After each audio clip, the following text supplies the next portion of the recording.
Because my dad said to me that you're a nurse, and I was supposed to have gone and sat done, and it wasn't done. So I'm lying, waiting and waiting and waiting, and every time the sister comes down, you're not giving me. Give me a thing. And she said your blood pressure is so high. But anyway, I'm gonna now just fast forward. I'm not gonna take so many long because they sent me to theatre school. I put on medication, and my husband was working in the transport that time, and I couldn't go. So I put on medication, and I said, okay, I couldn't go to the transport. So when I got here to make an appointment, and I went to this doctor, I said, well, you know what this means? You have to just keep on taking your work every time you see me next month. So when I went there next month, and I said, this is very good time. And I said, you stop. He said, yes, you're pregnant. And I burst out crying. And I said, no, I can't be because I have my period. He said, good. And I've never been wrong. I said, have a seat. So I sat down, and he said, you know, I said, you can tell me. It's going to be your son. And he said to me, man, you just go home and you tell your husband. And I go home and I speak to him, and I said, I don't know. But anyway, so I did that. And I went back to Cape Town, and this little baby was born. He was different. He never cried. This was a child that was just different. You know, well, this child just is. and she said, well, I was not educated. He didn't cry. So even I went back to the transport, and people said, you get a mommy to your baby. Because this little baby looks into the soul. So it was always like that. And you know, Ellen one day, Ellen said, I will look after this little baby, you see. And Ellen said, well, did you take the child out of the cot? I said, no. Baby was next door. We really need babies must be with a man. You said, baby to the cot, look for you. And he said, wow, this child is out of the cot today. So the third night he said, well, I don't know what. You know, this child didn't even sit yet. So, and now we want to get it out. So he watched, and he said, you know what? This little boy is like a little monkey. Up. And then he sits onto the side, and then he's playing. Never cried for a seed, man. And we could go around. And that was Quentin. You know? I'm going to fast forward again, and it's now really good. And there's a lot of stuff that people have to do. In the kitchen, there's this little father and Danny by the corridor. I said, hey, my dear son, that you must go to bed. My son. He said, I'm not your son, Mommy. I said, yes, you are, my son. He says, no, Mommy, one son. Emlyn is your son. I said, then you are me. He says, I'm a little Lily. I said, you're my little you. He says, yes. He says, how did you know? There's one son and there's one moon. And I thought to myself, oh, wait, I'm going to split it. I said, and then, what about the girl? He said, Mommy, they are the stars. And you know what I want to say? Then it was Kerry then.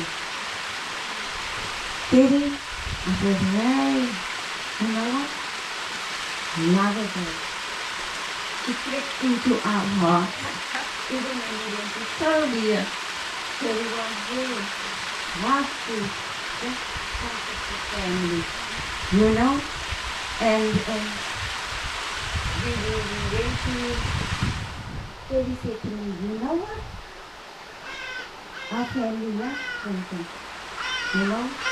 My dad and my mom, they love drinking. And what is our life thing? And you know what my message today is? I want you to be happy. You know? The sun and the moon, and the stars, in the universe, the way you are with animals, your children, touching.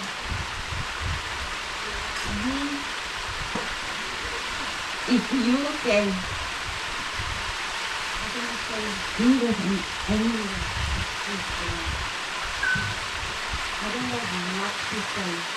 Care one another, love one another, out of this place, the whole of one another, the eye is the middle of the soul. When I look at you, I can think like that, and I can just watch it with my mouth, watch it, you know? And Evelyn, my husband, we did a story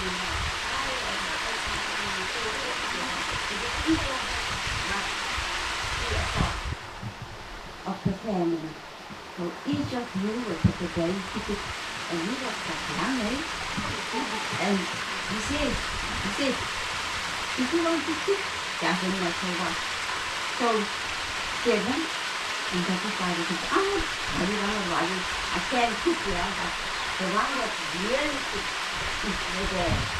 And that is when all of them got the spirit. And I want to try to say, we must yield to one another. You understand? Love one another. Be family and free. You know, family and free. Really. So that is how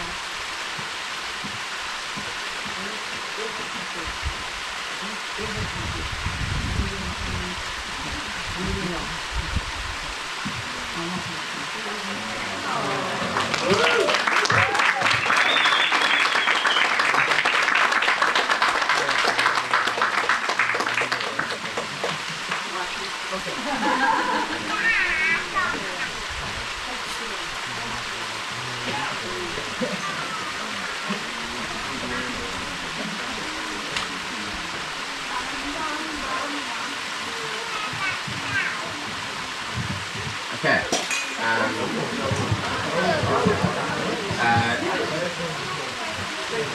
Next up we have in Kerry's friend Paula. Would you say a few words? Paula? We'd just like to give you lots of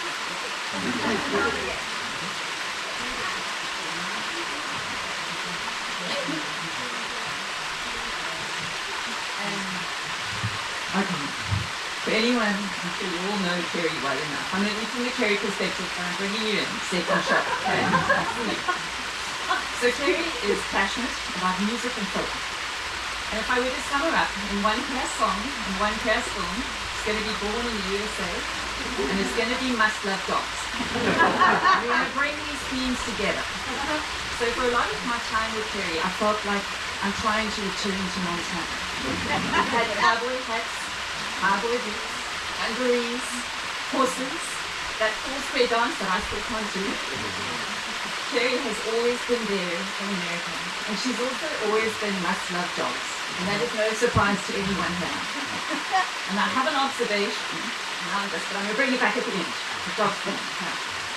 If I were to describe Kerry in 3 words, it would be friendship, loyalty, and thoughtfulness. There is no better friend. And I found Kerry at 16 in a graduate class of very serious students who was diligent. And I thought, as I arrived at Westerford, how will I survive? But next to me in geography was a chick, sat there, and she laughed. And I looked at her and I was like, I'm in love. And it's been that way since. So we've gone through 16 in Savannah's, 21, and dresses that needed a bit more fabric. 30s, where we had found the fabric. And 40s, where we needed glasses and big font. We've been through a lot of friendship. Loyalty. Kerry is the person that will kill for you. She's the pit bull of the animal world. And you love it about her. You have got the best person who's going to fight for you, whatever it is. And thoughtfulness. Kerry remembers everything. It is your child's birthday, and that child is 6. She's on it before you remember. 13th year anniversary, Kerry's like, hey everyone, that's it. Josh and Paula's anniversary. I'm going, he's the most amazing person. She'll give you pickles and chilies and jams, and I don't think we've ever gone through a Christmas or a Hanukkah, whatever holiday she's celebrating, or a birthday without something special prepared. So Quentin, I think you've got for yourself this person of amazing qualities. And through at least this last 30 years, I've thought it is so unlikely that we could ever find a person that would be deserving of this particularly special kind of love. It is a unicorn. But I'm pleased to say, and I say this I'm saying that I'm wrong, but we have found someone, and it is you. Quentin is a very special person. The first thing you meet him, I thought, he's a shy man. And that was jarring, but I had my own shyness. But underneath the shyness, there is deep thoughtfulness. There is a wicked sense of humor. If you listen to Quentin, he has the best strokes by far. And I want you to know that I appreciate the inappropriate ones that land there, because I like to deliver those. And we look at each other across the room, and I'm like, your love for animals, for what you've seen in Kerry, when Kerry describes the dog and the psychological needs of that animal. And I'm watching your face, and you are so innocent, Kerry. I thought that you were the right person. So, what is also really special about all this love that you're going to have in this incredible person that you've captured, you get, it's like the Clicks 3 for 2 special. And I love it special. You get the Petri dish family. You're all here for just peach. You also get a whole lot of these Petri dishes, and they are so special. And unique, a little bit crazy, a little bit weird. They call it adventure, and they are the most wonderful family you can ever have. And I really wish you the best, because they're the family that I chose, aside from when I was born into. And you've got a lifetime of every celebration having a song. There is no Petri event where someone doesn't pick up an instrument, sing a cover version, or make up a song for you. And it's the most special thing. I'm keen to see what instrument and song you will embrace. But it brings me back to the end of this 3.5-minute story. So Quentin, it's hard to say this of anyone else who might not know, but I think she loves you as much as she loves Scout and Finch and maybe even Barney. And the rest of us love you.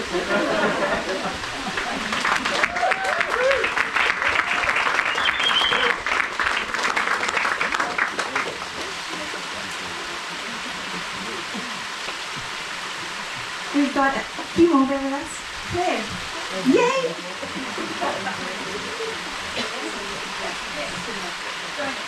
Yeah, can I, before I get started, can we all just give a giant whoop? Because I feel like there's so much excitement and emotion. I just feel like I just want to release it. Is it okay? I just want to start dancing, but it's kind of inappropriate right now. So on the count of 3, 1, 2, 3. Thank you. Oh, thank you. So my name is Claire. Love it when Claire's been drinking. I met Quentin in 2015. We were both working at Green Cape. He was the waste program manager. I was the water program manager. We just started, and yeah, I found him a bit weird, to be honest. Like, he didn't really want to talk to you, he never greeted you, and he was kind of quite, like stiff, and I thought, oh, he's a bit shy, doesn't really like people. And so we kind of didn't have that much interaction, and then we went away on this, one of those leadership camps where you have to get really deep into your emotions. You have to like draw each other on the ground and talk about childhood traumas, and it was probably one of the most deeply uncomfortable and awful experiences of my life. And I found a kindred spirit in Quentin because he was as traumatized as I was from that experience. And I think from that day we became friends because we had a lot of unpacking to do in the car on the way home. And that was terrible, let's be honest. But then obviously got to know Quentin over time. We would go for afternoon drinks, and he would always find some dog he needed to pick up and take a photograph with, and loved his sense of humor and his quirkiness. And it was really, when it became apparent that he really needed a mate, right?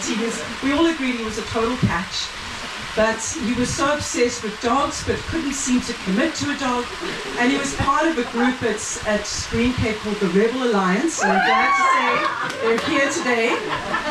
And the Rebel Alliance basically prodded him. In fact, I don't think they pushed him into creating a Tinder profile with all of these pictures of him with a dog, knowing that he didn't own a dog, and actually said, if you don't have a girlfriend within a year, you are buying a dog.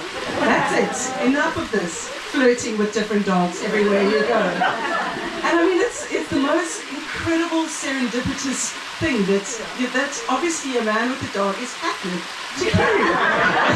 She must have thought, who is this guy who's got 10 different dogs? And he just looks so handsome at every single one. I mean, I've got to meet him. So I do think it was just such an amazing moment. And I think, just to say, I'd like to think I have a little bit of a part to play in them also cementing their relationship, because Quentin and I went on a hike together with a mutual friend of Kerry's. And on that hike, we were chatting, and he was a little bit like, I don't know, maybe Kerry. And she was like, you don't understand. This girl's a real catch. You need to go for it now. And he was like, very serious. But I mean, I think there was a number of funny little crossovers with at Green Cape, for example. Kerry was actually working at Green Cape. Quentin had left. They'd been chatting on Tinder, and Quentin arrived to say hi. Kerry was there, and we were all like hovering around, waiting for the moment where they were actually going to meet in person. And I think you ran off scared.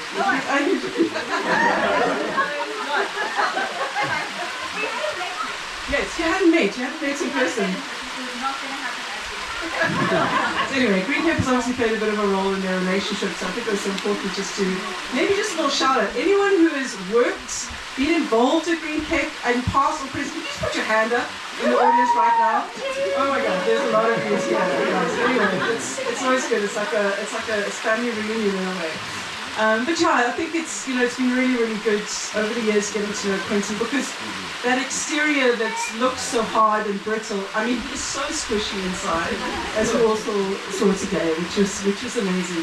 He's an incredible, loyal, and really someone that you can really trust and rely on. He's always there for you if you ever need it. And he's just so much fun to be around as well, right? I think we've had so many laughs over the years, over a glass of wine typically.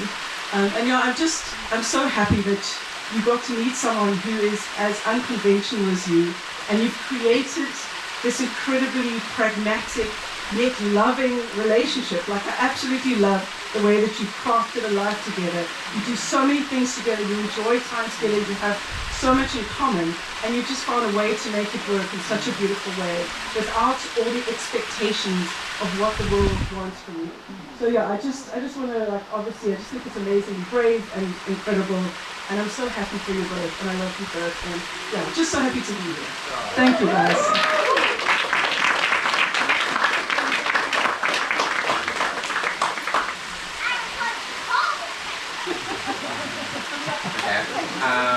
And now we're going to call up Francis.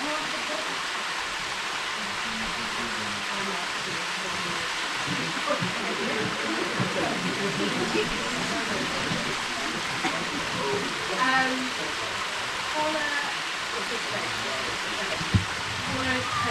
you for lightening the mood and your levels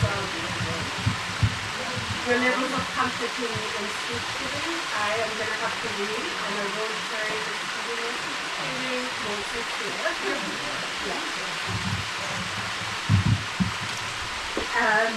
But the reason I wanted to speak today is that I think I'm pretty sure that I can make claims to being carried by this guy. That said, the term fringe doesn't really encapsulate two terrorist people. We didn't really choose each other the way that most people choose friends. There's quite literally never been a time that I wasn't aware of you being a part of my life. And I can't imagine the future in which you won't be. You are, in every way that matters, my family. As are Gail and Jim and Dan. And now you can. Whether you choose it or not. And I kind of love the fact that, I think it was about 6 weeks ago, Kerry's brother Dan spoke at my brother Dan's wedding. I warned you, I'm get late, so not good. And the fact that I'm not speaking at yours, it has a kind of very satisfying rhythm to it.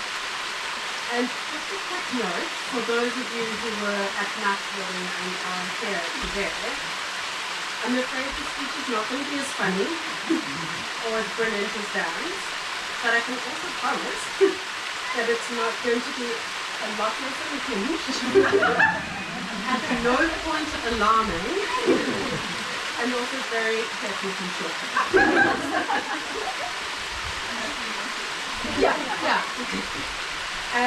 So, as I'm sure is the case for many of you, I remember much of my friendship with Kerry unique. So, Kerry taught me how to dance like an Egyptian. We learned every single word to Eternal Flame. We cried when Cobain died. We belted out loudly and exceptionally badly under the bridge on road trips with the window down. And although our music tastes have diverged a bit since high school, as they should, she remains the only person I know who loves the National more than I do. Speaking of which, I think it was you who first introduced me to the motto, "Be brave and be kind." And for those of you who are not quite as deep in the National fandom as the two of us, that's a lyric from the National. And for both Kerry and I, it serves as a North Star. Like, this is what we aspire to be brave and kind. And you my favorite of living life. You are very brave and you're very kind. And you are steady and consistent in a way that is genuinely right. And everyone in this room knows that I mean it. And you don't wonder where you stand with Kerry. And if she's decided that you're on a certain way, you will always be on a certain way. And then known to some extent,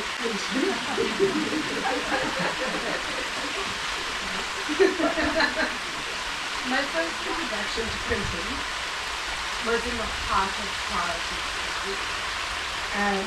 Kerry sent me a video, I'm sorry, I don't know if you know that it made it to mine, which is seriously one of the most hilarious things I have ever seen in my life and suspect ever will see. So, for you, those of you who haven't seen it, let me set the scene. It was Easter. Can't remember how or why, but he had found some very old Easter eggs. And the video he made for Kerry was styled as a sort of post-apocalyptic video log. Like, you know what I mean, right? Like, very core to the genre of post-apocalyptic films, where the last surviving scientist is recording the ultimate demise. So there was Clinton, dressed up in a button-up shirt, and a favorite tie, a lab coat. I finally remember a lab coat.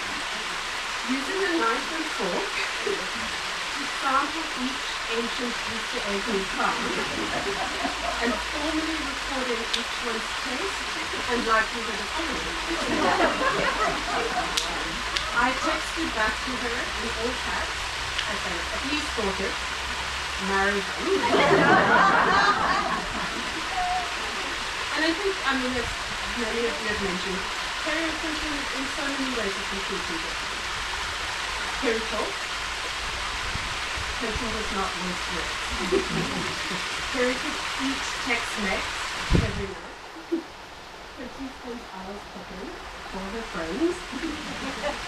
Kerry's the ultimate fangirl. Obsessed with dogs, horses, reality TV.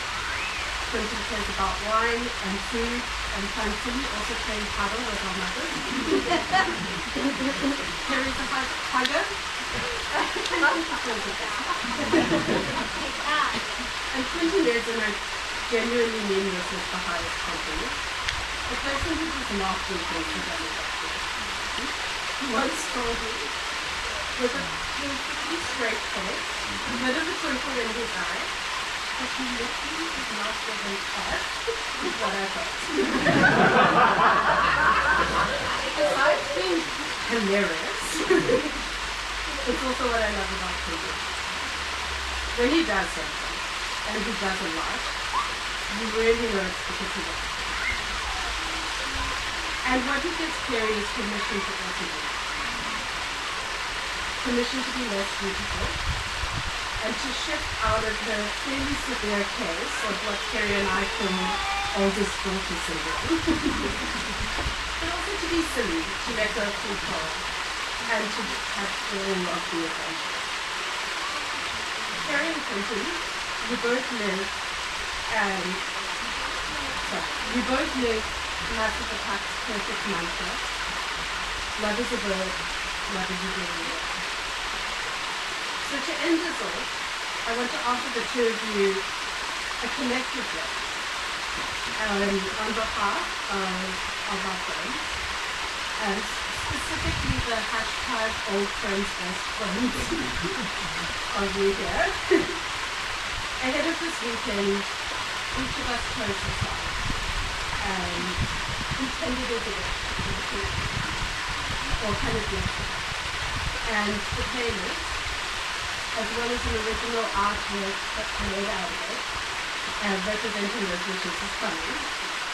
But in the meantime, here are a few lines from a few of the songs to represent how much we love you and how much we love your laughter. So,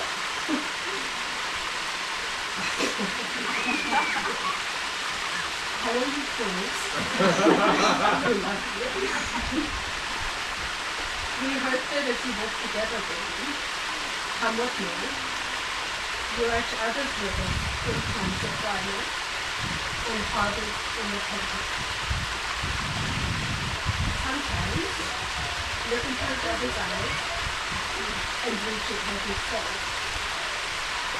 Make it up as you go along, with your feet on the ground and your head in the sky. Because higher is that light in your eyes and take it high.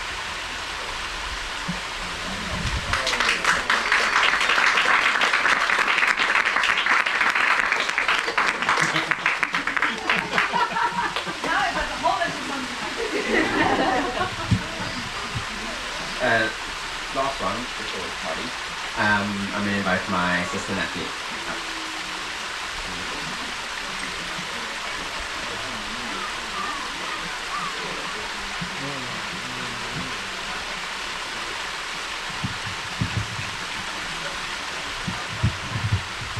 So, I'm quite nervous. I am. Well, when Quentin and Kerry told me Natalie was going to be the last one talking, I felt like, okay, this feels a little bit like one of those very natural circumstances, and I met my midwife for the first time. I was supposed to get vaginal examination. kitchen, and she was going to listen to the heartbeat. And it was the first time I was meeting her, and she had her apprentice sitting next to her, a young man, and she said, so you'll be here. I hope it's fun with you. And I was like 6, because of eyes staring, and I'm like, okay, fine, no pressure. Yeah. And when they told me this, I was like, okay, it's two pair of eyes looking around, like, okay. This is the time when people's throats are parched. I've listened to 5 other speeches, and I'm like, okay, this is not pressure, because like, am I going to do it? I mean, am I gonna? And the kids have all left already. I've also decided to like have a little story. So I'm just going to keep this short, and I'm going to, because I was in line quite many nights awake after I heard that. About what am I going to say? And so there came a story. I don't know, just popped up when I heard about this story, and it's the story from Oscar Wilde, one of his last stories about the selfish giant. And I thought, this is just such the perfect metaphor for people. Not that he's the selfish giant, but there was this garden, and this garden was very, very beautiful, with butterflies with doing their blue dress, and bees and flowers, and it was just gorgeous. And children used to go there and play in this garden, and they enjoyed it. And one day the giant realized, hey, there are these kids in my garden looking at us. So what he did was he built a wall around the garden. And the minute he did that, the garden was left in, it was winter, whilst along the wall the seasons changed, and in this garden was winter, and it was rain, it was cold. And as years went on, the child found a hole in the wall, into the garden. And the giant was sad and lonely. That's it like that. And the garden began to bloom again. And there were butterflies and the bees, and it was lush, and it was green and generous and just so beautiful. And Kerry, you found that home. You know, you found the painting that I know, and that the animals and the family was very, very generous person. And I was thinking, okay, now how do I end this? Because now I have to like explain more what I mean and what should happen. So I spoke the speech to Anne, and I spoke it to Florian, and I was like, what do I say? And Anne said, you know what, it doesn't end, there is no end, because the garden carries on blooming. And Florian's book said, you have to prune it, you have to nurture it. And so yeah, that's the end of the speech. And now I think it is time for the dinner plates once again and bubbles.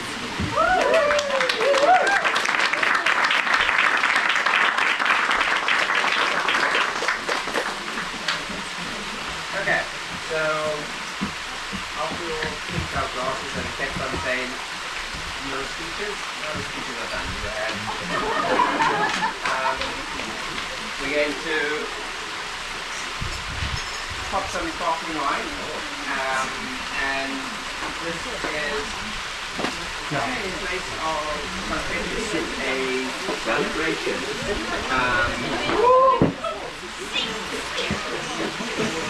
And in many cultures, breaking glass is also part of celebration. So this will be also part of our celebration. And one of the reasons why Kerry and I at this party, even though we have chosen each other 3 years ago, it gives a reason for everyone to come together. Why we included everyone in our speech vow that we called it, is because everyone is included. I'm going to try this.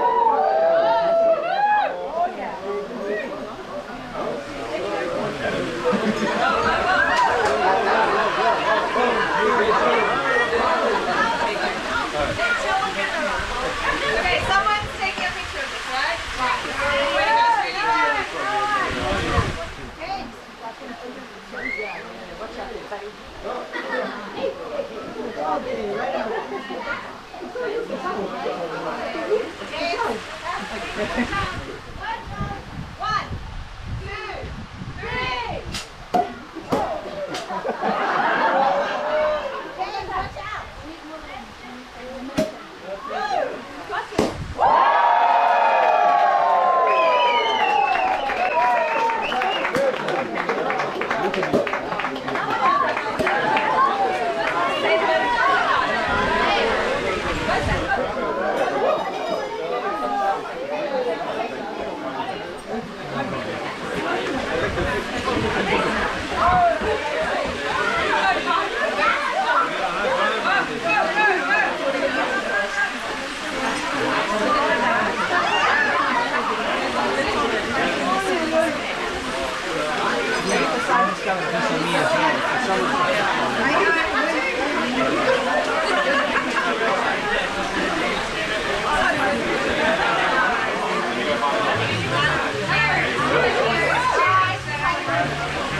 Thank you.